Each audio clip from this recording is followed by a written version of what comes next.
कि कन्हैया मित्तल जी तो बीजेपी के भगत हैं, बाबा योगी के भगत हैं। क्या सच में आप योगी के भगत हैं? मैं बिल्कुल योगी जी का शिष्य भी हूँ, भगत भी हूँ। हिंदू और सनातन की बात आप हमेशा करते हैं और आपका कहना है कि सनातन के लिए जीऊंगा, सनातन के लिए मरूंगा। ये बताइए, फिर आपके कई ऐसे दुश्मन भी बन गए हैं, धमकियां भी देते हैं, तब आपको डर नहीं लगता? जो भी आदमी धर्म की बात करता है कहीं ना कहीं ट्रोल होता है, परेशान होता है। मुझे भी आता रहता है कुछ ना कुछ, लेकिन मैं उसको सार्वजनिक नहीं करता क्योंकि उन बातों में जान नहीं है। और मित्तल साहब, 2022 का जो चुनाव था उत्तर प्रदेश में, लोग कहते हैं कि योगी की सरकार बनाने वाले जो सबसे मुख्य भूमिका निभाई वो कन्हैया मित्तल थे।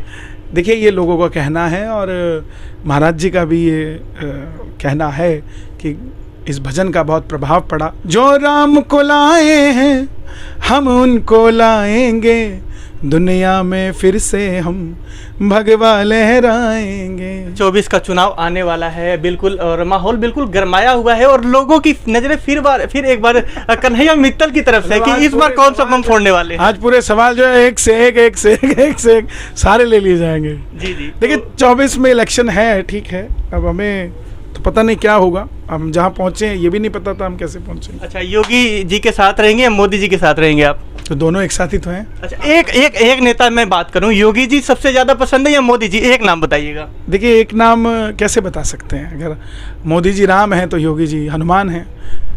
भारत के सुप्रसिद्ध भजन गायक कन्हैया मित्तल जी अभी हमारे समक्ष हैं। सबसे पहले जय श्री श्याम और आपका बहुत बहुत स्वागत है। नमस्कार, जय श्री श्याम।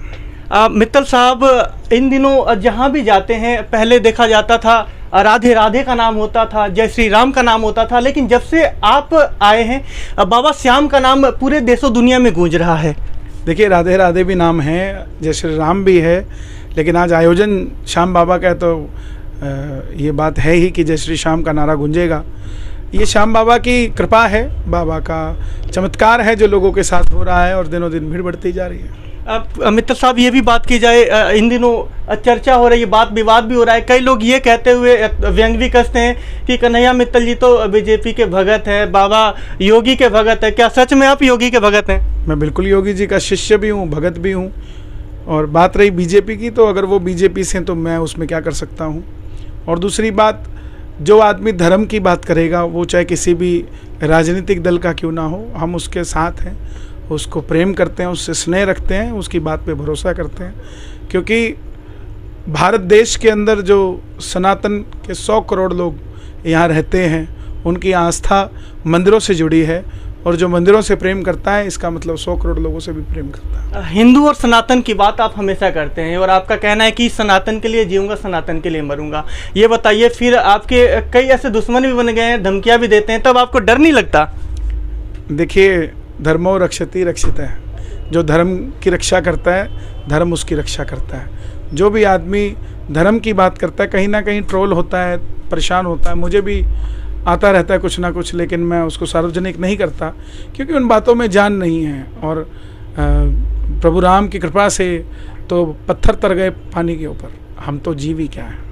मित्तल साहब, 2022 का जो चुनाव था उत्तर प्रदेश में, लोग कहते हैं कि योगी की सरकार बनाने वाले जो सबसे मुख्य भूमिका निभाई वो कन्हैया मित्तल थे। देखिए, ये लोगों का कहना है और महाराज जी का भी ये कहना है कि इस भजन का बहुत प्रभाव पड़ा।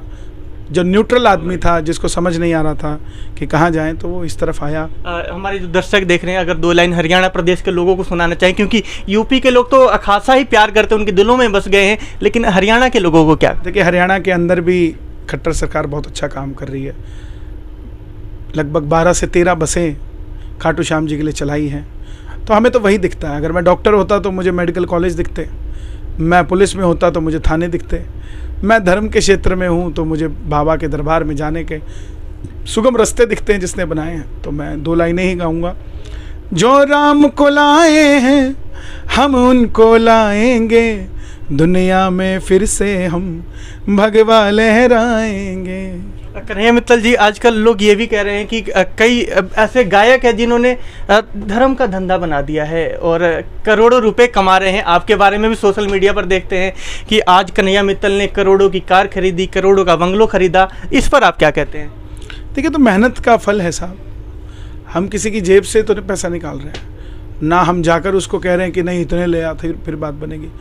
ये आपसी वार्तालाप है और मैं तो खुद भगवान से बोलता हूँ कि साल 1.5 साल का खेला और है, क्या पता हम लेना ही छोड़ दें, क्योंकि इतना जुड़ जाएं भगवान से। तो ये कोई टॉपिक नहीं है, ये यूज़लेस टॉपिक मैं इसे कहूँगा कि आप कितना कमाते हैं और हम कितना कमाते हैं ये मायने नहीं रखता।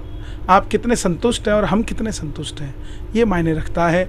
सुबह से शाम तक कोई मज़दूर अगर मेहनत करके 100 रुपये भी कमाता है तो वो सुबह भी बच्चों से मिल के जाता है और शाम को फिर उसे बच्चे मिल जाते हैं।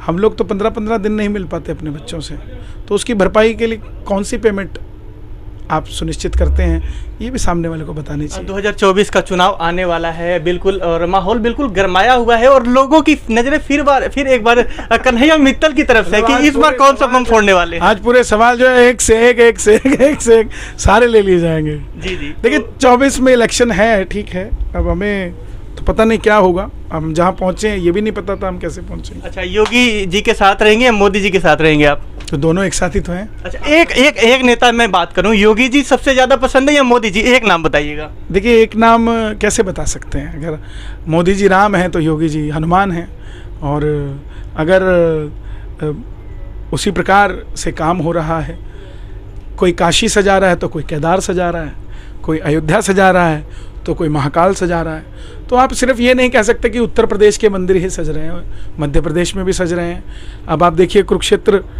जिस तरीके से था, हमारे हरियाणा का इस बार जिस तरीके से गीता जयंती महोत्सव यहाँ मनाए जा रहे हैं, तो हर क्षेत्र में, हर राज्य में, हर जगह धर्म की पताका फहर रही है। तो उसमें मोदी जी का भी बहुत बड़ा रोल है, सबसे बड़ा रोल है। 2014 से पहले आप और हम जय श्री राम धीरे से बोलते थे, आज गुंजायमान होता है पूरा आसमान, तो ये उन्हीं का प्रभाव है। मित्तल साहब, आपकी एक वीडियो बहुत ज़्यादा वायरल हुई थी, आप एक कार्यक्रम में थे और आप वहाँ पर अपने कार्यक्रम की जो फीस होती है या सेवा होती है वो पूरी की पूरी संस्था के नाम छोड़ आए। वो काफ़ी वायरल हुई, उस पर कई लोगों ने आपका पक्ष लिया, कई लोग आपसे नाराज भी हुए। वो पूरा मामला क्या था?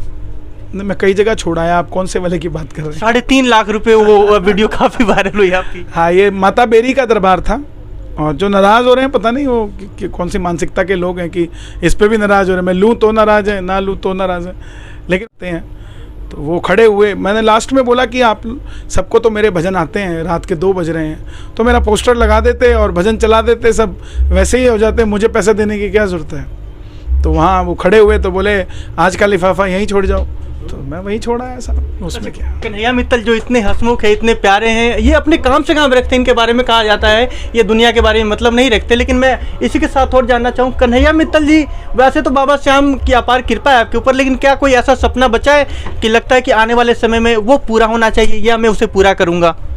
मेरा एक सपना है कि पंक्ति में खड़ा सबसे पीछे गरीब आदमी खाटू श्याम जी पहुँच जाए।